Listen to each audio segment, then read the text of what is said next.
thing that I can't stand on Twitter this weekend, and it honestly like kind of bothers me a little bit. And I'm not exactly saying something out of turn here because we just were hashing it out.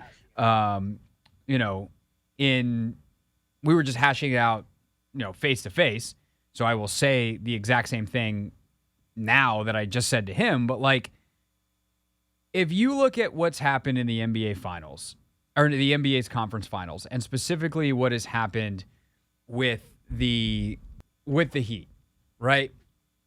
And you go back to that 97% number that ESPN put out, and you just say analytics suck because ESPN's BPI claimed that the Miami Heat only had a 3% chance to win this series. All you're doing is telling on yourself. All you are doing is saying, I am a person with strong opinions on something that I know nothing about, and that thing is analytics. Because nobody in the entire analytics world would sit there and tell you that the Heat actually had a 3% chance based off of BPI. And use BPI, let me rephrase that to be even clearer. Nobody with an analytics background trying to predict the series would use BPI. It's a stupid metric for that. It's a really useful metric in a lot of other ways. BPI, for those that don't know what I'm talking about, let me rewind. ESPN has an analytic formula, whatever you want to call it, called BPI. It's their Basketball Power Index. And what it does is it takes a bunch of inputs and takes how a team's offense is and how a team's defense is, and it puts them into this formula. And what it does is it ultimately spits out a number that says, this is your offensive skill level, this is your defensive skill level. Based off of that, we combine that into a composite score, and they rank the league. And then they say, based off that, if team 1 plays team 22, the team 1 will win X amount of times. If they play 10, let's say there's a 70% chance that team 1 beats team 22. That means 7 out of 10 times if they played, or 70 out of 100, or 700 out of 1,000, that those two teams match up, that team 1 would beat team 22 in the BPI. I made those numbers up. I don't know what the actual numbers were. I can look up, if we want to, ESPN's numbers for the regular season and where the Heat were and where the Celtics were. The Celtics were very high in the BPI. Based off the regular season, the Heat were not. Because guess what? The Miami Heat, who are awesome right now, they're unconscious, they are so locked in, they are a joy to watch play basketball because they do everything right every time. They make almost no mental mistakes. They are a basketball purist basketball team. They are incredible. What Eric Spoelstra does is mind-numbing. He's going to get Joe Mazzulla fired. It's ridiculous what they're doing. But that's not who they were remotely in the regular season. This is insanity.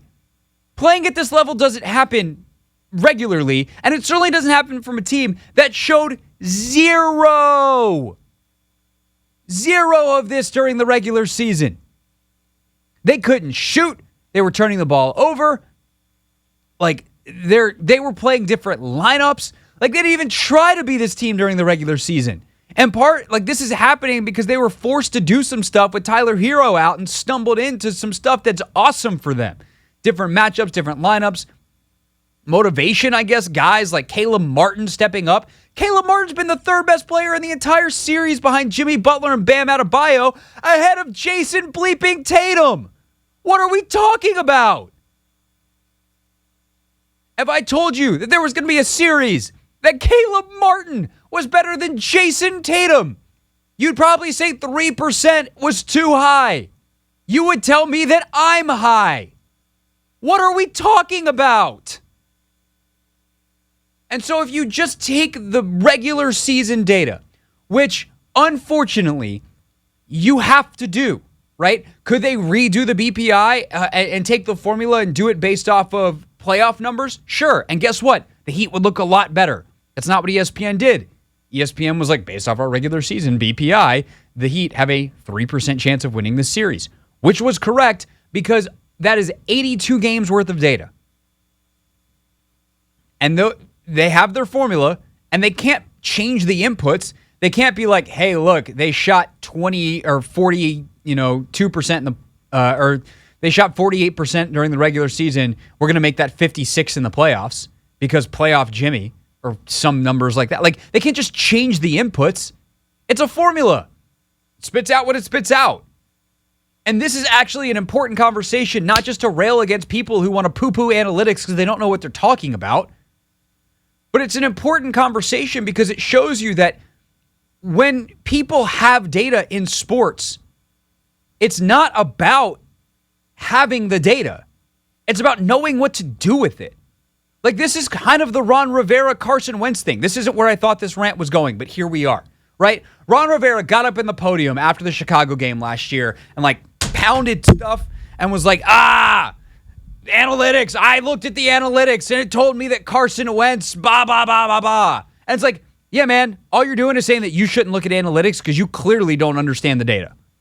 Because there's no one that understands the data that would look at what Carson Wentz did last year in Indianapolis and go, let's trade a couple of draft picks and pay that guy $28 million. You're telling on yourself. And I just wish we didn't do this. We didn't do the hot takey analytics or Bobo thing.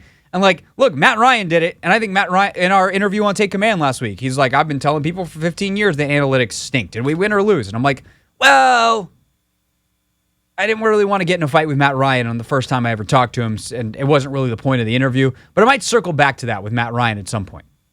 All analytics are is advanced statistics. We've had stats forever. We've had batting average and RBI and home runs in baseball. We look them up every morning in the newspaper from kids that were born in 1926 to, let's say, 1996. And then the kids after that probably don't know what I'm talking about because you have this crazy thing called the internet. And so you went to ESPN.com or Baseball Reference or whatever and looked them up. Same thing, right? But now, instead of looking up batting average and home runs and RBI, you might look up WAR. You might look up an advanced statistic.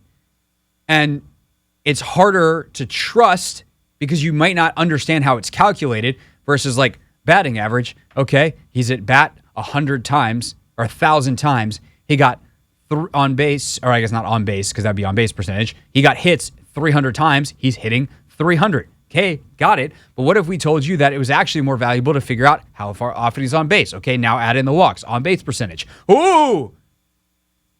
First person to do that was doing analytics. But now you have people who spend millions of dollars, these organizations and outside consulting companies that spend millions of dollars to take large swaths of data and try to make sense of it. But the point is, you have to actually use it in the ways that it's intended. So for ESPN, BPI, for the people that are trying to actually use it properly, is a metric to kind of tell us, hey, going into the playoffs, this is how these teams have played so far. It can't guarantee that any kind of outcome. It can't guarantee that if a team hits a hot streak or changes or, they change their roster. Like when a team makes a massive trade, like the Nets' BPI didn't change when they traded Kevin Durant because it's not how that works. It's like, hey, this is who the Nets are. The uniform that said Nets is this. And they drop off and, you go from there. So, and actually, you know what? I take that back. I don't know how BPI is calculated. It might, because it might take players, you're starting fives, PER, at times their minutes divided by, I don't know exactly how it's calculated. All I know is that it's a regular season statistic. And what the Heat have done, and if you want to use BPI correctly, what that tells you is what the Heat have done is remarkable.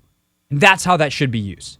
Is that, yes, if a team who plays like the Miami Heat during the played like the Miami Heat during the regular season faces a team that played like the Boston Celtics during the regular season in a 7-game series, there is almost no shot that they would win.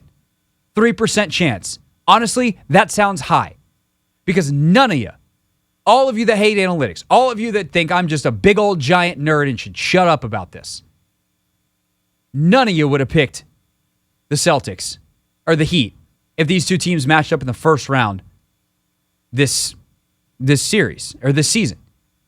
Now, a couple of playoff wins by the Heat into it, things change. But don't pretend like 3 out of 100 is some crazy number considering who these teams were during the regular season. What that data tells us is not that the number is stupid, not that the data is stupid. It's what the Heat is doing is unprecedented and remarkable. So instead of being mad about the numbers and being mad at data, just enjoy the bleeping basketball. That is not where I thought I'd start today, but I feel a lot better having done it.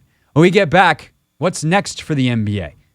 Both conference finals, 3-0, so a massive potential offseason awaits. Highlight some of the biggest moves to be made next is the Hoffman Show on the Team 980 and always live on the free Odyssey app. What's up, kiddos? It's your boy Clinton Yates from ESPN. It's the Hoffman Show on the Team 980. Tell your mama I said what's up.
head to Eagan, Minnesota, where we find JP Finlay, host of B. Mitch and Finlay on 106.7 The Fan, and of course, NBC4's Commanders Insider. JP, what up? What's up, buddy? How's it going? Going well. This is the first segment I've started where nothing has gone wrong. So we're Okay. 1 for 3 at this point. That's a good start, though. Yeah. We're making progress. We're trying. I have faith in you and I to ruin that, but that's just a reflection of our skills and nothing else. Indeed. So set the scene for us up there. I mean, it's like you're in a fancy hotel lobby, got that part. But as people are talking, is it all the stuff that's actually going on, or is it really more about this looming, I don't call it a cloud, a whatever is looming of the Commander's sale? What's kind of the vibe up there? Well, Craig, I'll be honest. The thing I've done the most of so far is watch billionaires walk to the men's room and then come out of the men's room about a few minutes later, an appropriate time later, and walk back into their meetings. So to give you the vibe, that's really the vibe, is standing around waiting and watching. You've worked in owners' meetings. You know how that is. But certainly the conversation, honestly, I think the Commanders' sale is proceeding pretty normally. And, when Irsay spoke, and maybe I feel like we might be able to get Jerry or Mark Davis, kind of one of the more wild card owners, to talk a little bit more. But I think at this point it's the vetting process, and you've got a lot of people from a lot of different places, and, the NFL ownership to their right. Nothing's bigger than the shield, and they're going to go through their process. And whether it's the dog and pony show or if it is something that really needs to be investigated, they're going to, dot the I's and cross the T's. And I think that's what's going on. I honestly think right now, I think there's a real schism with some factions of ownership about this Thursday night thing. I think, I don't know how much you've been following it, but yeah, the effort to get games flexed on Thursday nights was really criticized when it was brought up in March at the annual meeting, the big owners meeting out in Arizona. And so whoever's driving this thing, and there are different theories as to who that is, came back with a new proposal. That the first proposal was you could decide to flex a game to a Thursday night with 2 weeks notice, and there weren't a lot of restrictions on it otherwise. The new proposal is you got to give a month notice. It's only weeks 13 through 17, and no team can be flexed onto a Thursday more than twice. So they're certainly limiting it. They're drawing, a much tighter circle around the possibility of flexing Thursday games. But I'd say understandably, I think there's real criticism of the idea. And I'm curious where it lands, because to me, this one's obvious. Is what do we care more about? Is it our fans and the players, because it's a player safety issue, and it could be incredibly inconvenient for fans that try to plan out their season, because you're not moving it from 1 to 4 or even 8. You're moving it 3 days difference, and the player safety issue is obviously a concern. Or do you need to appease Amazon? And is that who's most important? Because that's why you're doing this thing, is because you have a massive, massive media company, or whatever you call Amazon kind of company, and they're paying a ton of cash, and you want to keep them happy, and you maybe want them to spend more cash in the future. Right. So we'll circle back to the Commander stuff in a second, but since we're in it, let's flesh out this Thursday night. I just find it fascinating. Maybe I'm wrong. I think it's fascinating too, and I really appreciated. It was John Mara, I believe, from the Giants, who was like, "Look, if you got a fan who buys a ticket and buys a plane ticket and the whole deal coming in from out of town to watch this game, and they plan their whole weekend around it, and you move the game from Sunday to Thursday, like." That's pretty messed up, and I agree with that. I also think there's a competitive side to it that is even tacked on to all of the safety stuff and the fan stuff that you mentioned, where the reason you flex a game is because it matters and it's important. And we know from coaches and players that and even GMs that are football people that, like, Thursday night you're not getting a full NFL game. Like, they don't have time to game plan, they don't have all the time to recover. Right. There's a million reasons why Thursday night football is already bad. a diluted product. Right. And so why are you going to move one of your most important games of the season to be an inferior product? It just seems like there's too many things with why it's a bad idea. Yet, it seems like they're very close to the threshold. Like, what's kind of the faction update, if you will? What's the horse race look like in terms of that vote? Don't know. I'm not sure anybody does. And you laid out the why, oh my God, why would you do this? This is a bad idea case very clearly. And everything you said was correct. But what you didn't point out is the thing on the other side of the why is this a good idea is generally the most important thing, and it's money. Right. So that's why, you know what I mean? Like, I think there are plenty of people that would go to the money side, and the Maras and the Rooneys are pretty much always in line, in conjunction with each other. And I think if we know John is a staunch critic of the policy, I would assume the Rooneys are, and then that's two of the oldest, most powerful, most established, ownership groups in the league. So I think you've got people that have always kind of pushed the needle forward with media rights, and then you've got people that are trying to stay a little more traditional. So I find it pretty interesting because I know I asked somebody from the league, hey, is there any updated schedule? And they're like, no, the whole thing got blown up. We don't know. So that could mean they're just going to table it. And a lot of times in these sorts of scenarios, they don't, if the people pushing something forward don't have the votes, they don't hold the vote and lose. Correct. They just table the idea.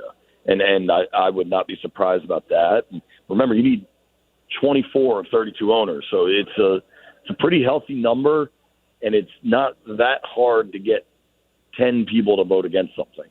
So, I mean, if we think, anyway, that we know two of them in the Giants and the Steelers, you only need to find, 7 more to torpedo something? It's interesting.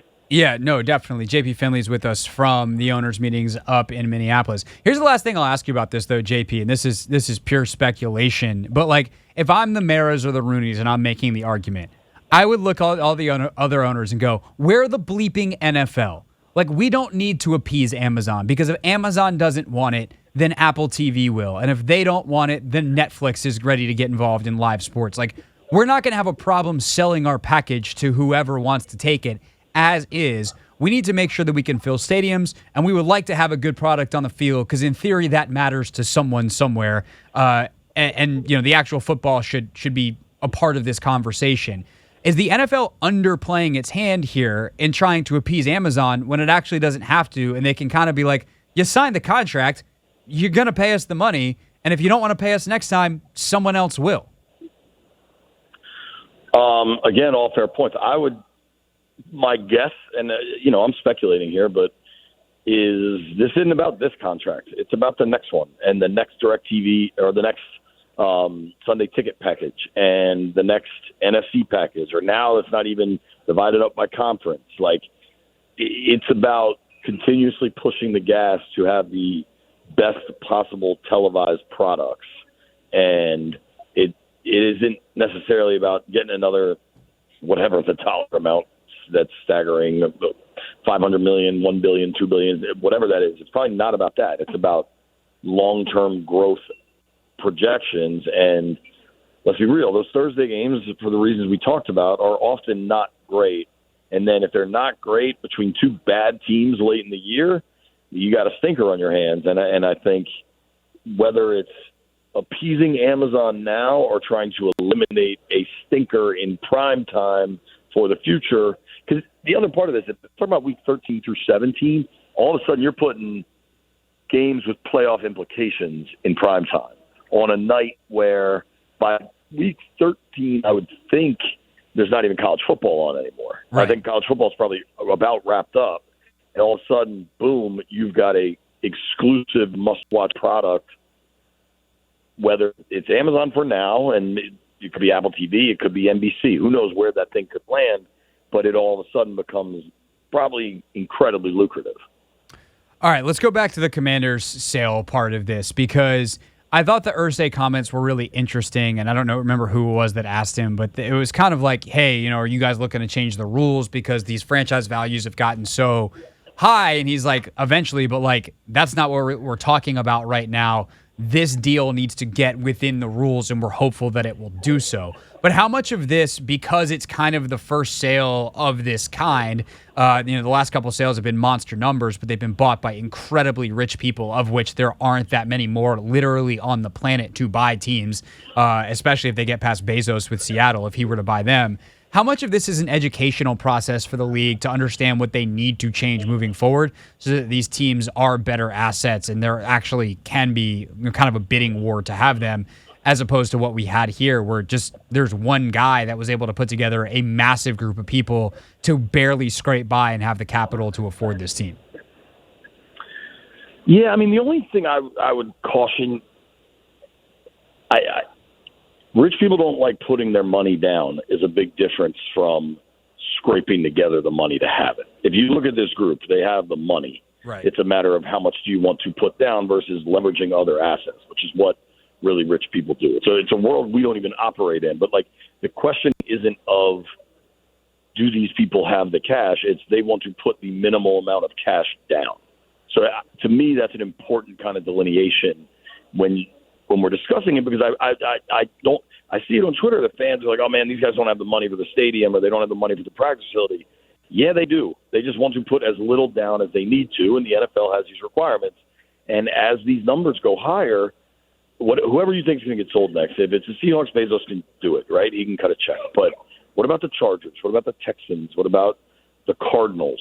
And things don't go backwards. The genie's not going back in the bottle. These numbers aren't getting smaller. And the pool of people that say the next sale, say the Cardinals in 3 years get sold for $8.5 billion.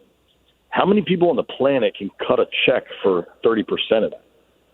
You just, to your point, Craig, you really start limiting your buyers. So, one, could this be a test case for these finance people to figure out, okay, what do we need to change here so that we can keep, because the league also has pretty strict requirements that it's no foreign money, it's no private equity funds, it's no pension funds, and other sports leagues don't have that. So maybe it's simply allowing for more kind of corporate cash rather than individual cash. I do think they'll figure it out. I think the actual holdup at this point with the Commanders is vetting process. And I think if there were more concerns about the deal, about the actual structure of the deal, it wouldn't be. Frankly, I think Tanya would be here. But I mean, neither of them are here, which I find fascinating. I just watched. I tweeted this out, and if people want to watch it, I have no idea what was said. So they could have just been debating, what they think Brooks Koepka's PGA Championship win means for LIV Golf. But I've watched Jerry Jones and Norm Trite, who is the lawyer for Dan Snyder. I've watched the two of them have they were having a very engaged discussion, and they oddly turned their back to where the media was standing and secretly whispered to one another. And it wasn't short, and it didn't seem, I don't want to say agreeable or disagreeable, but it didn't seem like they were just shooting the breeze. And that's probably the most fascinating thing I've seen so far, but I, again, don't know what they were actually talking about. So, do you think that Tanya and Dan, Dan has been there forever. You think Tanya not being there is significant? Why? I imagine, they are voting on stuff, whether they vote on Thursday Night Football, they vote on the new kickoff rules. You have to have a voting representative. Is Jason serving as that? We don't know, but Tanya was at the last one, and then they've signed this deal, and now she's not here. There's something to that. Gotcha. JP Finlay with us from the owners' meetings in Minneapolis. Last thing I'll ask you, JP, is timeline-wise, what do we know? Because I know Irsay said, if we get everything done, maybe the commissioner calls a special meeting, post-July 4th holiday. Is that something that you think Jim Irsay's spitballing because Jim Irsay loves to spitball, or do you think that's a realistic timeline?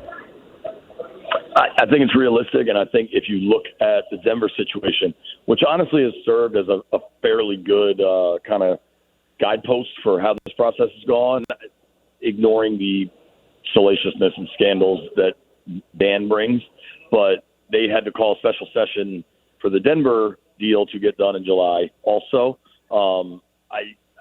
these dudes all have private jets. They can all get to a Four Seasons in St. Louis or they probably won't go to St. Louis, Nashville, or wherever they pick. They're definitely not going to St. Louis. Right. Pick a different city in the middle of the country that everybody can get to. And I think maybe Irsay is spitballing a bit on the actual timeline on the 4th of July thing, but I think I very much would think a special session in July is how this gets done. Got it. All right. JP Finlay from Eagan, Minnesota, with us here on the Team 980. I'm guessing you're been out here, Hoff? To that specific spot? Have you been out here since they built the new practice facility? No, the Vikings one, no. I've watched a couple of YouTube videos and stuff on it. I know it's spectacular. Unbelievable, dude. How is it compared to old Ashburn? If that's a 10, Ashburn's a what? I mean, I'm not trying to be rude, but if you're legit comparing the two of them, I mean, it'd be a 1 to a 10. It'd be my workout regimen to your workout regimen. See, and that's the thing that, like, again, I'm not saying this to, like, dump on the Commanders. Like, Jason and look, to an extent, Dan and Tanya, but certainly, like, Josh Harris knows. There was the reporting in the ESPN story the other day, that, like, the prospectus that leaked, that they're going to put, like, $100 million in the practice facility immediately. But, like, people need to understand that they are so far behind on so much stuff. And some of that is space, some of that is investment, some of that is ignorance. The reasons, to a point, don't really matter. But, like, it's not just that it's not shiny and nice. It's that there are things that a team like Minnesota can do with their weight room, with their nutrition, with their classroom settings that the Commanders just can't. And that is a competitive disadvantage, and that is a problem. But the only thing I agree with you completely, but I think you might agree with this too. There are also reasons why a team like Minnesota has to build everything and be first class in everything. Like, this is not a marquee destination among NFL cities, so everything's got to be awesome, and you've got to be able to compete. And I think that's why you got to spend the cash also. Sure. If somebody has to pick between Minnesota and Atlanta, and Minnesota has old facilities, like, they're just not going to compete. And so, to me, I think that is a part of – but the Wilfs have spent the money. They've been good owners up here. The stadium downtown is awesome. The practice facility is awesome. Ideally, that's what Commanders are going to get. Commanders fans are going to get. Totally. But I guess that's also, like, yes, but what do we think the Commanders are right now? And obviously, Josh Harris instantly changes that, because part of the stink of this, the biggest stink of the organization is the Snyders. But, like, geographic. Sure. Like, I mean, just people probably try to avoid winners in Minnesota. I'm going to play a hunch, and I think you've got to be able to combat that conversation with free agents. No, I think that's definitely true. And when they come visit, if you can take them to that facility, that is very, very helpful. Because think about, like, Green Bay has the allure and the romance and the nostalgia of Green Bay. Right. The rest of these, Buffalo kind of has the same thing, and Buffalo has a really nice indoor Buffalo's facility. really, really nice. But Buffalo was in the wilderness for a long time, man, until they found Josh Allen. You know, like, you got to sell some of this stuff. Maybe the Commanders do too. Maybe I'm being naive on that.